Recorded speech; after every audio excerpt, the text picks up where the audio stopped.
Hello, everyone. My name is Kelly Nicholson, and welcome to the Icon Next Door. On today's episode, we're going to be diving into the great state of South Carolina. For those of you living under a rock, South Carolina is the state that is infamous for the Murdaugh trial that recently happened, which resulted in the conviction of Alex Murdaugh. No better suited to provide insight than one of the most powerful and esteemed elected officials in South Carolina, the Attorney General, Alan Wilson. Hello, Alan. Hey, Kelly. It's so nice to be with you. Thank you for having me on your podcast.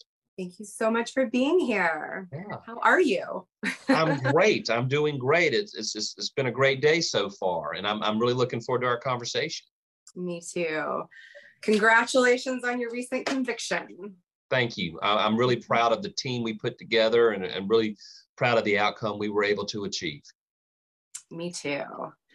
So I run a couple Facebook groups, and we have some questions from some of the viewers, and I thought that might be fun because they fall under your constituency. So they came up with some great questions. So we can start with that. And this is from the Murdaugh Murders group. If Alex goes to trial and is convicted on federal charges, will he remain in state prison? Or is there some way that his attorneys could have him transferred to a federal prison? So he was never indicted in federal court by the feds. He was only indicted under state charges. And so he has been sent to a state correctional facility, and that's where he will spend the remainder of his life. Okay. Thank you. Yeah. According to Jim Griffin, Alex prefers to be moved out of protective custody into general population. Can he make that decision for himself, or is he required to remain in protective custody? Well, listen, I'm going to make those are decisions that are made, probably by the officials at the Department of Corrections. They do threat assessments, based on individual inmates. There could be inmates of a particular notoriety, or maybe there are some inmates that are very old, or maybe they were confidential informants, or there's something about them that makes them unique. And obviously, while these people are serving prison sentences, they are wards of the state. The state has a responsibility to protect them, whether they want to be protected or not. So I'm not going to comment as to that process because I'm not familiar with it. But that is a conversation that the officials at the Department of Corrections and Mr. Murdaugh's attorneys will have to answer through their conversation. So our job was to get him convicted and to defend the convictions in court as the appeals process unfolds. And that's what we intend to do. Fantastic. Thank you. Here's another one. What's the timeline looking like on the trials for the financial crimes? How long before we can expect the first case to go to trial? Can you talk about that at all? Or so obviously, I want to give the prophylactic language that I always give when we're talking about, Mr. Murdaugh, regardless of what he said in the previous case, he has the presumption of innocence on all of these other financial crimes. And he will maintain that presumption of innocence until such time as he decides to plead guilty, or if he were to be convicted in a court of law. But to your question specifically, obviously we're having ongoing status conferences with the court regarding, the scheduling for the trials of the financial crimes involving Mr. Murdaugh. There are also other defendants in this case that we have to schedule the trial. What I can say is as all of you know, one of his attorneys was a sitting state senator who waived his legislative immunity in the state of South Carolina. There's a Supreme Court order out there that protects members of the legislature who practice law from being compelled to go to court, when it may conflict with their legislative duties and responsibilities. With that being said, we are kind of having to go through a series of status conferences to determine when the state of South Carolina is ready to go next week. I mean, we're ready to go immediately. Wow. Forward on these cases. And one of the things I want to make people aware of is that there are a lot of victims that, for those of you who follow this trial closely, obviously there were Paul and Maggie who were the murder victims in this case, but there were a lot of victims, that deserve their day in court. And our intent is to get them into court as quickly as possible. But obviously, we have to go through a process on the availability of the attorneys on the other side. And that is something that we will work out with the court through a series of status conferences. But my intent and the intent of this office is to give everyone the opportunity to be heard in a court of law regarding their specific case involving Mr. Murdaugh. And we will try to do that as quickly as possible. Again, we can't force the issue. We have to work with the court and that doesn't have any conflicts with the attorneys on the other side, and we'll do that. Kind of to play into that a little bit, and thank you for answering that so well. Do you think it's ever a strategy for somebody like Alex or anybody who would hire Harpootlian to hire him based on him being a senator?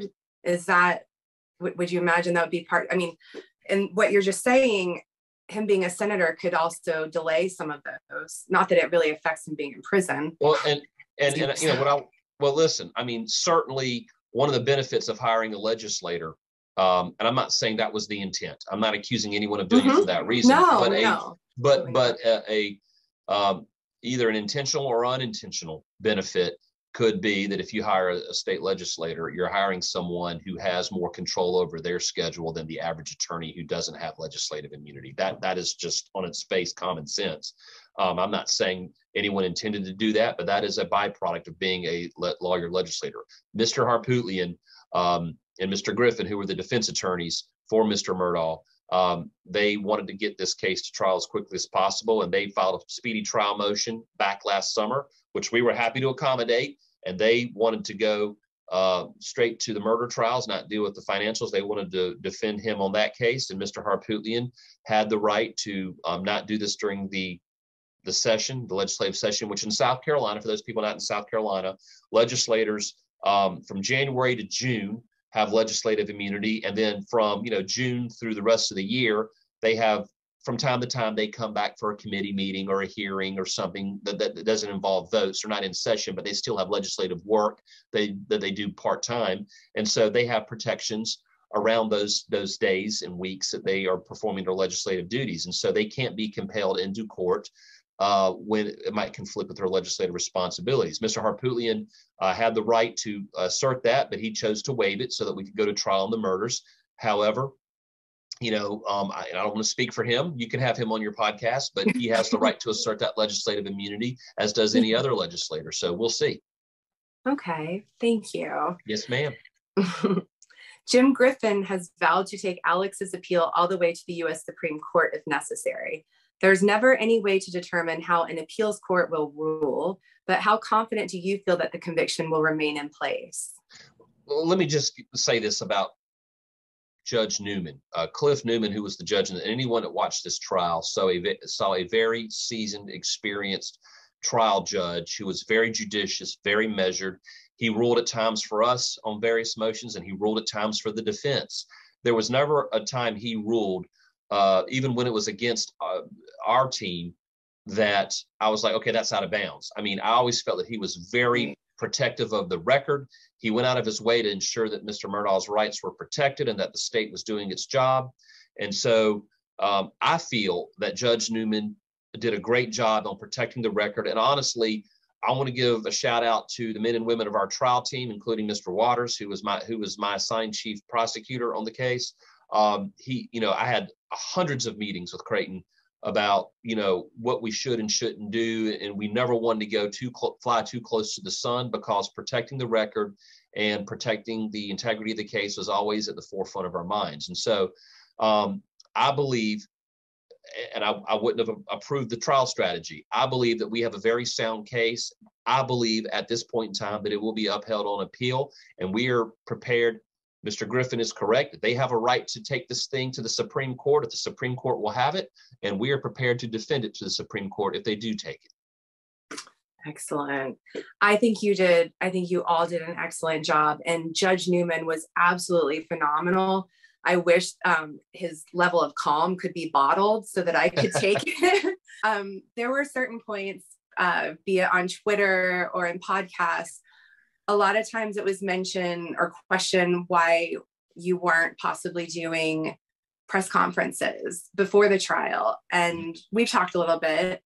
I think you might be able to better explain, and that might help everybody else have a little bit more confidence and understand the strategy too, because it actually does play into No, absolutely. I'm happy to, Kelly. And first off, let me go ahead and say that, I don't follow social media as it relates to me, positive or negative. I generally, but that doesn't stop people from sometimes saying, hey, have you seen what they're saying about you? And they show me their cell phone. And so I did see comments where we were being criticized that, the Attorney General's office or Attorney General Alan Wilson's not doing press conferences to keep the public informed. And that's why public confidence is waning in the system. And we just got a lot of heat from people. And unfortunately, a lot of these people just are ignorant of some of the rules that apply to us. As prosecutors and as officers of the court, we are governed by a whole set of rules. There's the rules of professional responsibility governing pretrial publicity. I'm prohibited from making extrajudicial statements. That's a fancy word for, words outside of the court, statements outside of the courtroom that could prejudice the case for the defendant. It could jeopardize the integrity of the trial. I can be sanctioned for it. Members of my staff can be sanctioned. And so our job was to protect this case. And I understand that when people are having a high profile case, they want information. They want it right now. And when they don't get information quickly, they feel like someone's hiding it from them. It wasn't that we were hiding it from them. We knew that there was going to be a point in time for people to get all of the information about this case or any case for that matter. And that is through the court system, through our publicly filed pleadings and from our statements made in court on the record. But I am not allowed to go out and have press conferences. Obviously, I can go out and have a press conference on an indictment, but I can't go outside the four corners of the indictment. And I did not want to do anything, Kelly, that would make people think that we were showboating or that we were doing anything that could jeopardize this case. And so It's one of these things that no matter what I do, people criticize. If I don't do press conferences talking about the charges, people get angry and think we're trying to suppress information. If I go out and do press conferences, people say, oh, he's just showboating for the media. And the way I was going to handle this is we're not going to politicize this. We're not going to say or do anything in the media. We're going to go to court and we're going to do our jobs. And then when the case is over, we can then answer questions for the public and before the media, or I can come on podcasts like this and talk to many of your viewers and answer their questions. So that's what it was about. It was about first adhering to the rule of law, adhering to the rules of professional conduct, about not making pre-trial statements that could jeopardize the case. And so that's why we didn't have a lot of press conferences. For me, that was so fascinating and wonderful to hear and understand, because it also helped me understand that from the way you've explained it, it kind of allows, it's not going to make it as easy for them to do something like that as an appeal to say, oh, well, the prosecution did all sorts of things and had these press conferences to sway the public. Mm-hmm. Like that could be seen as kind of dirty, possibly, right? And you said it's like more than just a decorum issue. There's actually laws. No, there's a code of conduct for lawyers and especially prosecutors, specifically for prosecutors about pretrial publicity. And so we are governed by the rules of professional conduct in the South Carolina appellate court rules. We have to follow those, but also it's not just the rules. It's, there's an optics issue. People can talk about politics all they want, but, I've been Attorney General for South Carolina now over 12 years. I'm in the beginning of my fourth term. And when we indict someone, if it's a public official, and if we don't indict them, people say that public official is being protected because of their political connections. And if we do indict them, we get accused of being on a witch hunt. What I tell people all the time is when we indict someone, it's because we believe we can prove they committed a crime, and we can prove every element beyond a reasonable doubt to a jury of their peers. There have been times in my time as Attorney General where I may have believed someone committed a crime, but I did not think we could prove it in a court of law. And so I tell people all the time, we don't prosecute what we believe, we prosecute what we can prove beyond a reasonable doubt. And so I don't want to ever weaponize the Attorney General's office to go after people. I don't want people to think I'm going after my enemies or I'm rewarding my friends by not going after them. That's not how it works. Every decision in this office is socialized among a group of career, non-political prosecutors who don't have any friends to reward or enemies to punish. And I always use that as a gut check on my decisions, because I know that every decision I make as an elected Attorney General is going to be second guessed and triple guessed. And people will come back in and there'll be an army of reporters and journalists that'll come in and they'll second guess everything we do. So at the end of the day, Kelly, every decision I make is going to be criticized, but at night I have to put my head on the pillow and sleep with a clear conscience that I did the right thing under the rules of law. And that's what I think we've done in this particular case. I think you did too. I was very, very proud of you guys. Thank you, Kelly. I really was. All the way from Florida. I was cheering for you guys, and it was wonderful to see. Speaking on decorum, I was a little curious. There was a South Carolina criminal defense attorney at one point that made a social media post that really went into criticizing the jurors. Are there any codes of conduct that tend to discourage lawyers from criticizing jurors post-trial? So I don't understand like how the process works. Maybe is there not? I never saw the criticisms. Like I said, I didn't follow a lot. I purposely just don't read a lot of social media about stuff I'm doing because I don't want to be influenced one way or the other. No, and I'm not going to give someone I don't know free rental space in my head.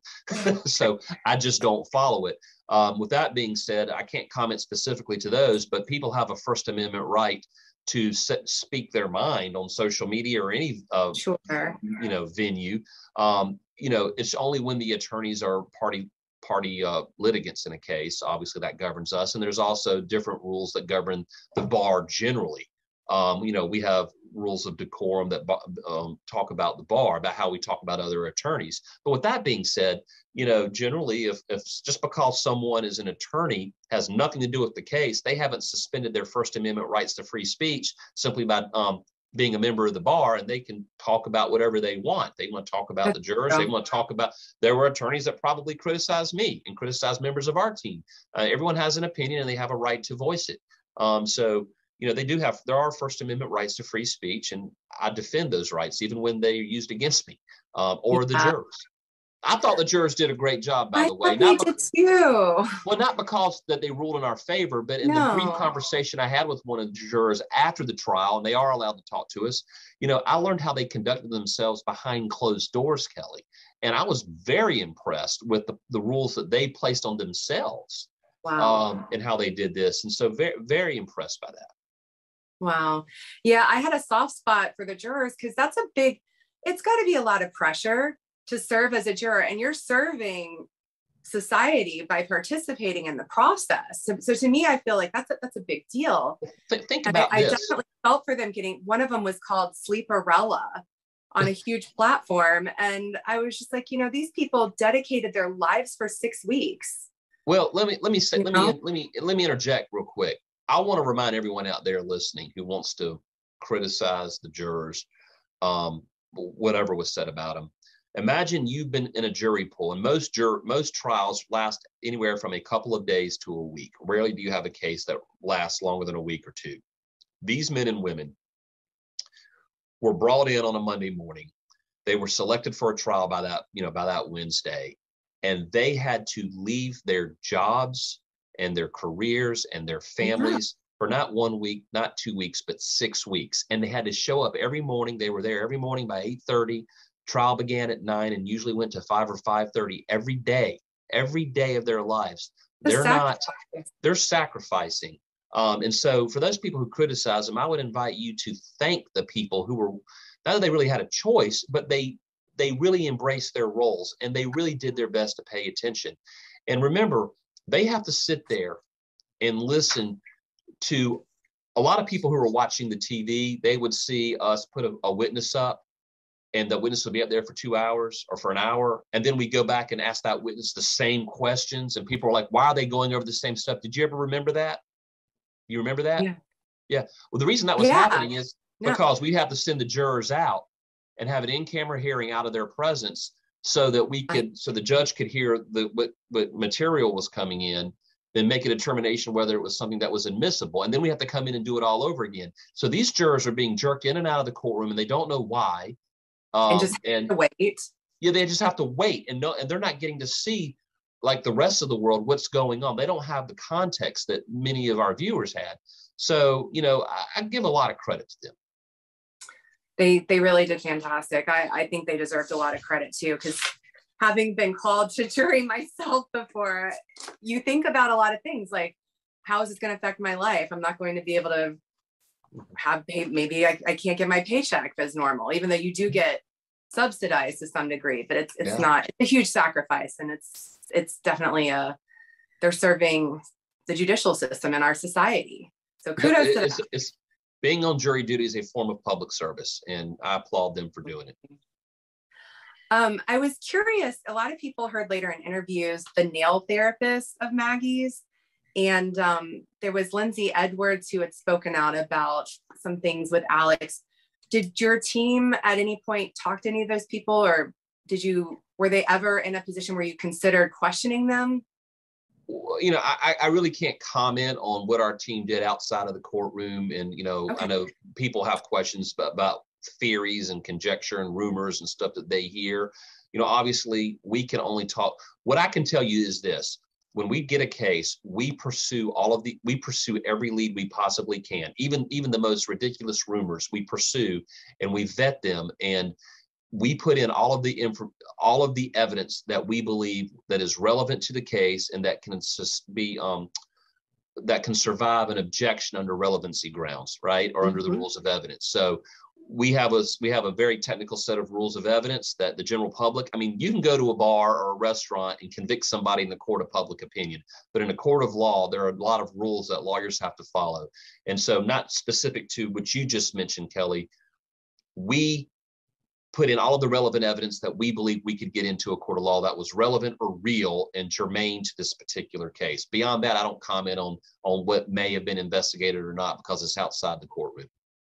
Okay. All right. Well, thank you. Yes, ma'am. We had heard that Maggie had hair in her hands.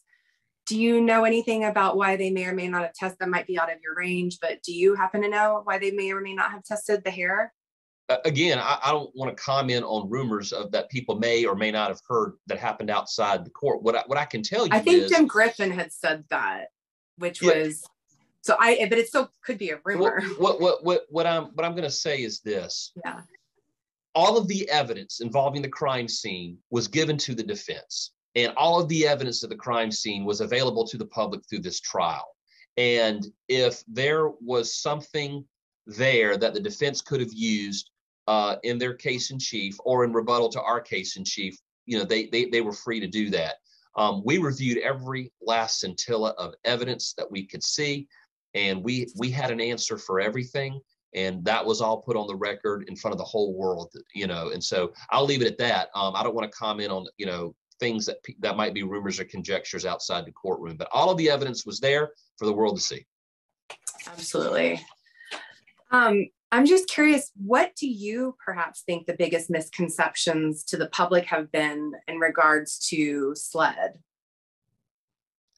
Well, I don't want to identify any one thing. What I will say is this.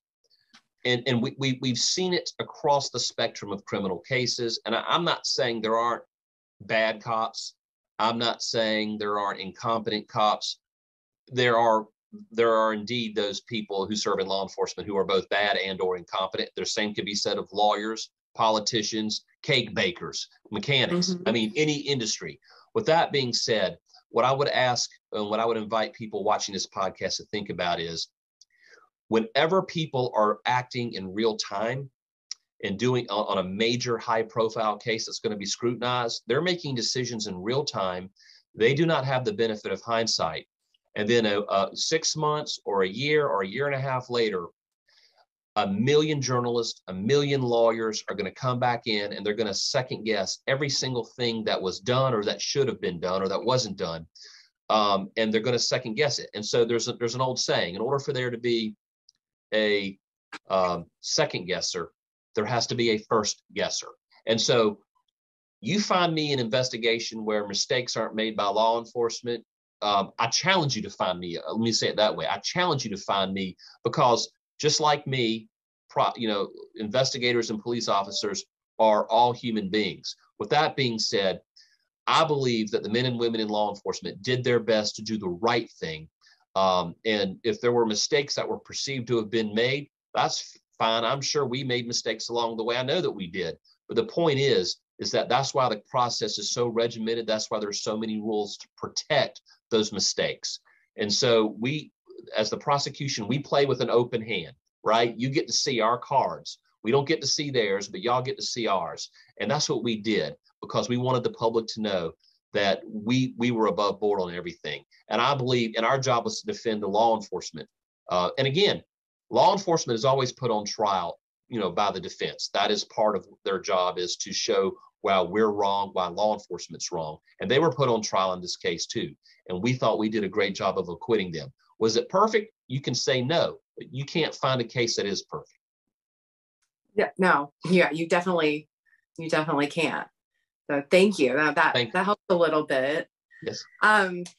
Angela Barry Houston from the Murdaugh and the Low Country Facebook group she said some nice things. I think you should hear this. Okay. Job well done to the prosecution team. Thank you for helping bring justice for Maggie and Paul.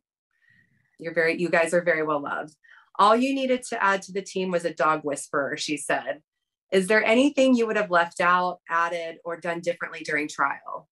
Ooh, that's a loaded question. And but it could be fun. You can go anywhere you want with that. Anything we would have done differently? Well, obviously, because we got the result that we wanted so quickly, I would say right now, no.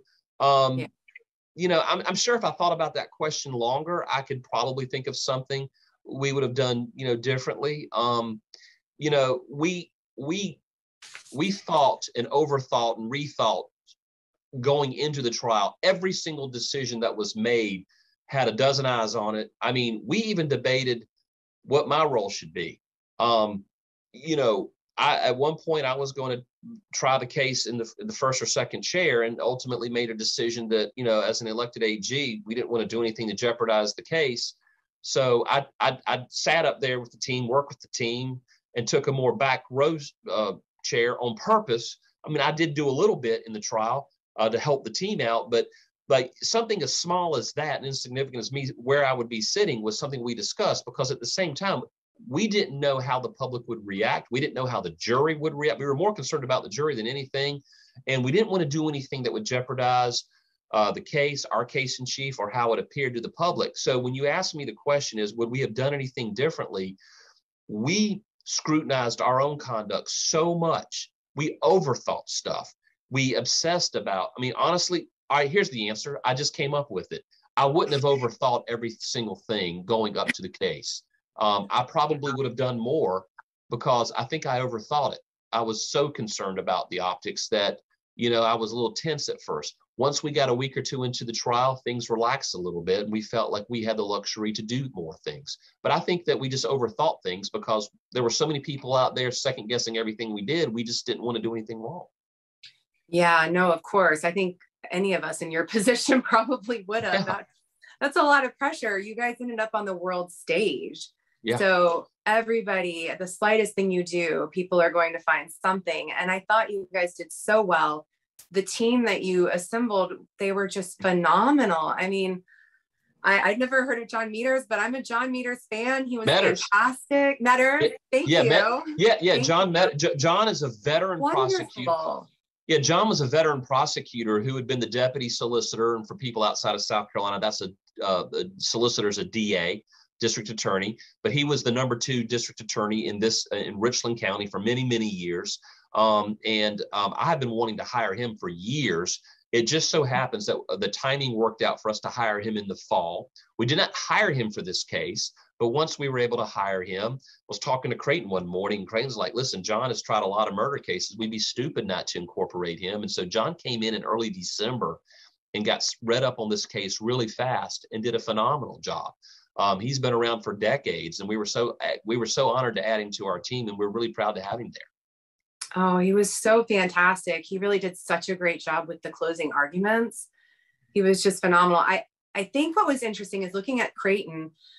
Creighton is kind of like your more like providing the technical information. Here's all the data you need. This is and not a lot of fluff, which is great for you need to know facts and things like that. But where Meters went really well is I kind of felt he brought it all back into more like layman's terms.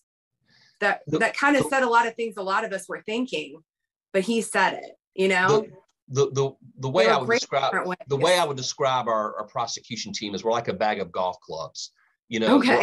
we're all valuable. We're all needed to effectively play the game of golf, right? To effectively prosecute a case. But each of us has a unique skill or trait or skill set that, you know, there are some things that John or Creighton or Savannah or John Conrad or David Fernandez, or you pick whoever, there are certain things that they could do that I couldn't do, and vice versa. And so we all have unique talents and traits and skills that lent themselves to the successful prosecution of this case. And, you know, and they all did a phenomenal job. They really did. And they sealed the deal. Oh, yeah. Yes, they did. I have to say, one of my favorite parts actually featured you. And I'm curious if you guys had a lot of strategy behind it, because if you didn't, it certainly was impactful. But when you ended up doing the gun reenactment with one of our crowd favorites, Dr. Kenny Kinsey, who everybody loves him now too. But it was for me, such an incredible juxtaposition. We had seen Dick Harpootlian earlier in the trial holding the gun, and I was very upset about that. I thought it was incredibly unprofessional, but then you came back and showed quite a difference of, you handled the gun with respect, asked if it was okay for you to point it at Dr. Kenny. It was an interesting juxtaposition. He's a senator, you're the attorney general. There were a lot of things that I saw there. Were you guys thinking that deeply about it when you decided to do it, or did it just work out great in the process, by accident somewhat? I don't know if I can answer yes to both of those questions. I mean, we thought about some things. It didn't dawn on me that people would be so animated about someone pointing a gun. I mean, obviously it's something to be animated about, but like that, you know, people just get really animated about stuff. I didn't think about that. What I was thinking about, it was not until that day, in fact, it was during the lunch break, Kenny and I were downstairs going over the questions that I was going to ask him. And at one of the points I said, Kenny, I feel like we need to use that doorway right to the left of the witness box, right there between the witness box and the jury, because we can use that. It wasn't an exact replica of the doorway going into the feed room where Paul was shot. But I said the defense's theory of the case was that whoever shot Paul obviously shot him inside the feed room. Paul stumbles past them, and then they turn the gun around, and they shoot him from the back of the head, thus causing a back blast into their face and impairing their ability to see. And then that would mean that there was another shooter that was there. So it couldn't have been a one-man job. And as Kenny and I walked through that, it did not make sense. And I said, Kenny, why don't we kind of do a little reenactment? Because I think that kind of stuff it wakes people up and they pay more attention, and you can really demonstrate the preposterousness, and if that's a word, and I think Kenny called it preposterous on the stand, but how ridiculous the theory was. He said, let's do that. And he actually said, yeah, you should even point the gun at me.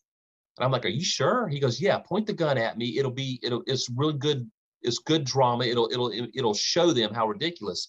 So when we got into the courtroom and I asked the court for permission to open the door, and they had the guard back there to open the door, I remember grabbing the gun. Now I've been in the National Guard. I've been in the military. I've, handled many guns in my life. It has been drilled into my DNA from a young man in ROTC in college 27 years ago, that muzzle awareness, always knowing where that gun is pointed. And you never point, even an unloaded gun, at anybody. So even though he said, point the gun at me, I wanted to put on the record that he gave me permission. Not only did he give me permission, he asked me to, and he confirmed that.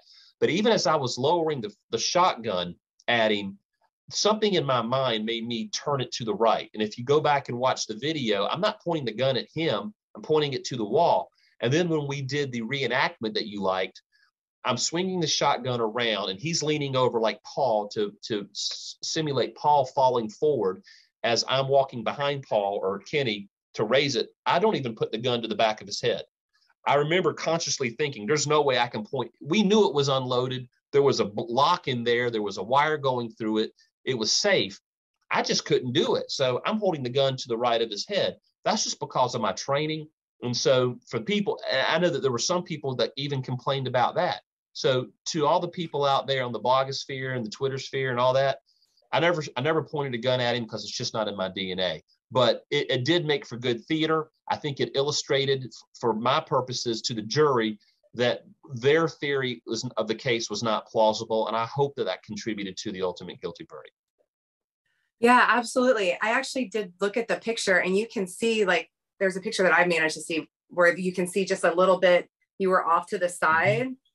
So, and I did notice that. And as being I operate a gun at times myself, and I command a lot of respect for yielding a weapon. And I think that's what was so offensive to me, was to see, the other person we mentioned not being respectful while holding a gun. Like, if you've ever had anybody serious teach you, and obviously you have, since you were probably a young man or young boy, you just know, and you would never do that. So it definitely was nice to see you handling such a sensitive subject too, with respect. Yeah. And not making it something like a laugh, like it almost was a clown show. And I don't mean to, like, my words, not yours. But you we tried. We tried fantastically. Yeah. I was very, very proud. We have Sabrina Jacoby and Lisa Farr from the Murdaugh and the Low Country Facebook group. I think this is a little bit slightly off of the topic of Alex, but they wanted to know if Judge Mullen and Duffy Stone are being investigated. Are you able to answer? Obviously, and again, people ask questions like that, and no matter what I say, they're going to read into it. Okay. What I want to say is not forget this case, forget that question you just asked. I would never comment, on something like that, because we couldn't comment, even if they were. And I'm not saying they are, but I mean, we just can't comment on a hypothetical investigation. We would never do that, even if we were investigating somebody.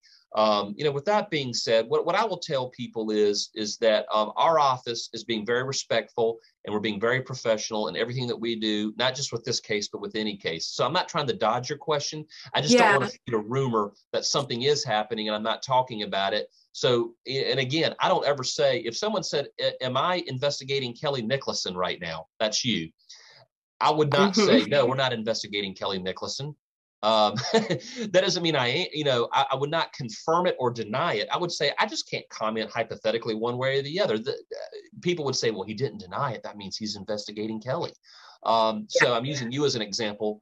Because if you actually deny it on one case, and then someone asks you on a separate case and you don't deny it, they will say, well, that's proof that you are investigating them. So I just always dodge that and say, I'm never going to comment one way or the other. That doesn't mean that we are or we're not. I'm just not going to comment. And to the people that ask that question, they're right to ask questions if they have them, but we would never confirm or deny anything like that, just because it would be inappropriate.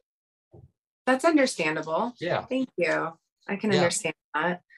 Do you think the public mistrust in the system? I listened to you speak after the trial, and it's not you acknowledge that you felt like this was a great win, and hopefully some restoration in the trust in the public trust in the judicial system. Yeah. Right? Yeah. So I mean, you're aware of that to some degree. I feel like the criminal justice system was also on trial in this case, because when you look at the notoriety of the case, Scott, you look at the players, the people, the names, and the perceptions about those names, and the power that was wielded for generations.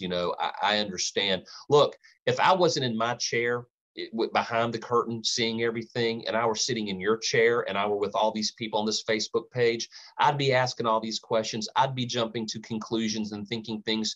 People who are watching this right now, you're right to ask questions. I think you should ask questions, but sometimes people do jump to conclusions because they don't have all the facts. And so, we just want to not jump to conclusions. I tell people all the time, we operate in proven facts. And also, I'm kind of getting a little off on a tangent here, but that's okay. I'm just trying to educate people how I think as a prosecutor. I think it's a wonderful thing for us to do. In the criminal justice system, when people see a prosecutor not going after an elected official that they believe is corrupt, or they see a prosecutor going after a public official that they think is completely innocent, people always want to condemn the prosecutor, because depending on your personal views and how you see the world, you're going to have an opinion. I I tell people all the time, if you ever see us not indicting someone, it's not because we have a preference for them or that we're being friendly to them. It's because we don't have the ability to prove we don't have enough evidence to prove they committed a crime, every element of that crime, and every element has to be proven beyond a reasonable doubt by 12 individual citizens. Yes. So multiply the number of elements times the number of jurors, and that's how many people and how many times we have to prove beyond a reasonable doubt. One juror doesn't believe one element was proven beyond a reasonable doubt, then the whole thing is hung. So I can believe someone did something criminal, but if I can't prove it, we don't pursue it. Also, there are lots of times where someone does something wrong or bad. It's bad government, or it might be an ethical issue, but it's not a criminal act. And so, again, we will go after corruption, we will go after abuse of power, we will go after any type of criminal conduct. But at the same time, people want to see prosecutors, going after all these bad things, but then you put a prosecutor in there who uses that power for evil. And again, I'm trying to protect not just my reputation, but my profession's reputation. Everyone remembers the Nifong. Remember the Duke?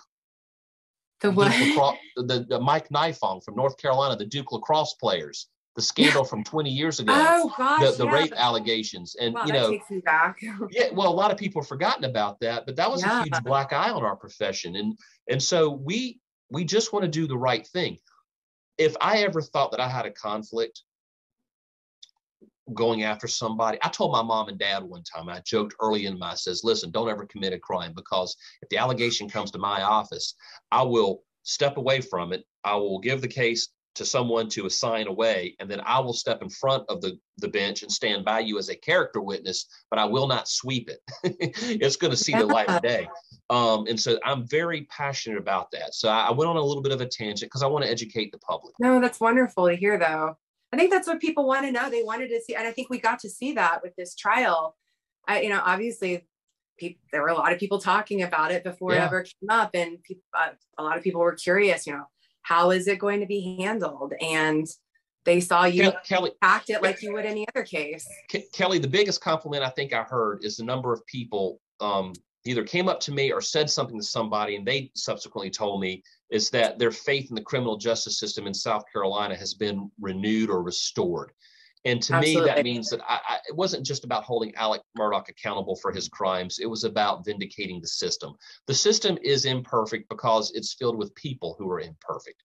But I tell people, to kind of paraphrase something Winston Churchill said, we have the worst criminal justice system in the world except for every other kind. Find me a better criminal justice system. Yes, it is flawed. Yes, it sometimes gets the wrong answer because it has people in it who are flawed and fallible, but it is better than every other system that I can find in the world. And this is one of those occasions where we were able to say the system worked. Yes, you can find instances where it doesn't work, but in this case, it worked and it is capable of working. And I was so taken aback in a good way, the people whose I was able to play a role in restoring their faith. Absolutely. It was a big deal. Like, many of us were happy, and we were watching on court TV a lot of times, all sorts of commentators that I often wondered, are we even watching the same thing? Like, they would oftentimes get big information incorrect on television, and they were all say, oh, everything was going so terribly. And I'm watching, I'm like, the prosecution looks like they're doing a fantastic job to me. So I was really curious to see how the jury would perceive it as well. And apparently they saw it the way a lot of us saw it.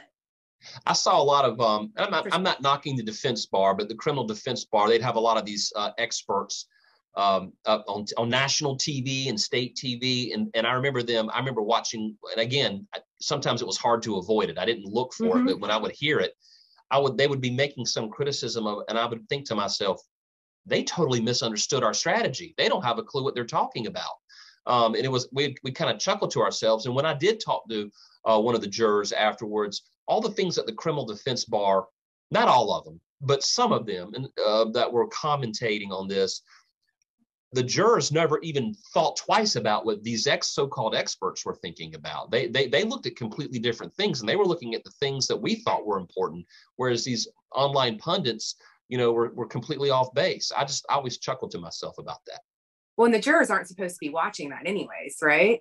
Well, are they allowed to watch TV stuff? And the jurors weren't focusing on what the criminal defense people were saying. I'm not trying to insinuate that. What I'm saying is I would see them on TV say the state did the following and it was wrong. And then weeks later, I would talk to one of the jurors after the trial was over, and they would say, well, these are the things that y'all said that really resonated with us. And I'm like, that's exactly the opposite of what the defense person said on TV, what that pundit said. And so the pundits, not all, but a lot of the pundits were completely wrong in how they viewed this trial. I thought so too. Another thing really I'm curious, with Moselle, did you guys want the jurors to get to go to Moselle? Or I was under the impression you didn't, but am I wrong? I think there was a split opinion in on our team.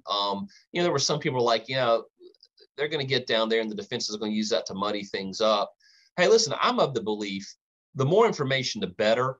Obviously the defense, was for it. And it ended up working for the state. I thought it was a good thing to be there. I actually was one of the attorneys from our team that went to Moselle the morning of I was there when the jury, I drove separately and kept my distance from them, but I was there when the judge and the jurors and all the security were there. I watched them walk around. I watched them walk into the feed room and look at the doorway, from the recreation that Kenny and I did. I watched them walk over to the dog kennels. I watched them walk by the doghouse where Maggie was found. They were looking at the bullet holes in the side of the building. I saw them go up and walk around the house.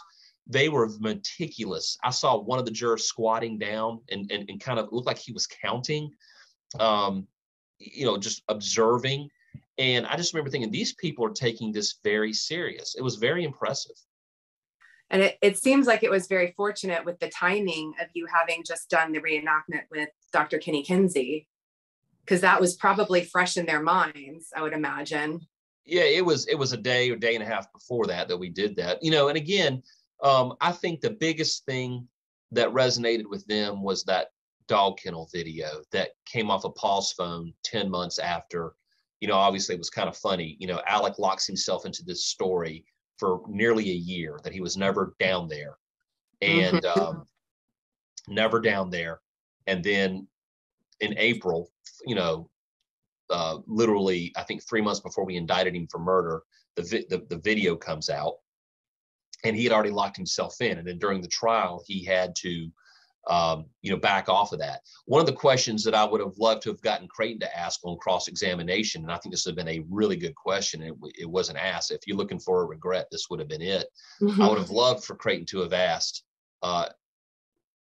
if we hadn't found the video, would you be up here changing your story today? Because I feel like there was no answer.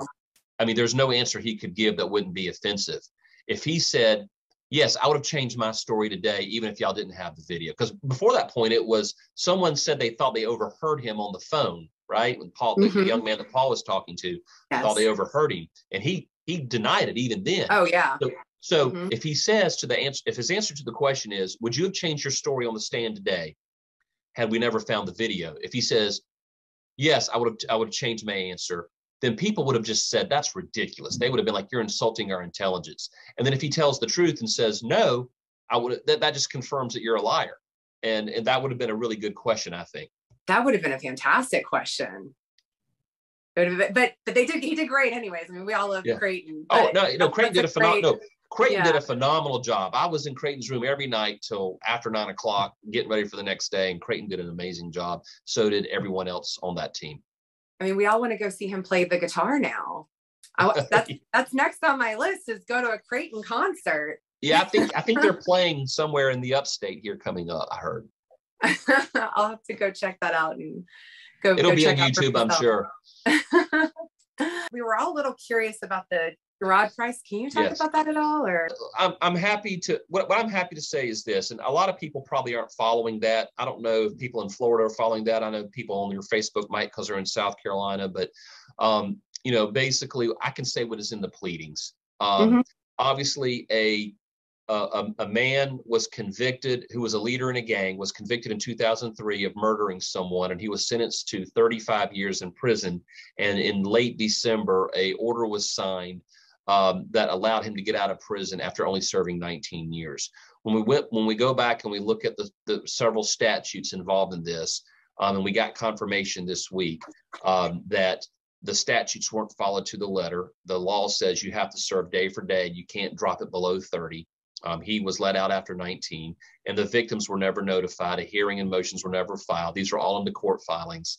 So yesterday, I moved before the Supreme Court to have the judge's order that was signed back in December that let him out this March, have it basically voided, because it is void on its face, and issue a bench warrant for his arrest. We're still waiting on the court.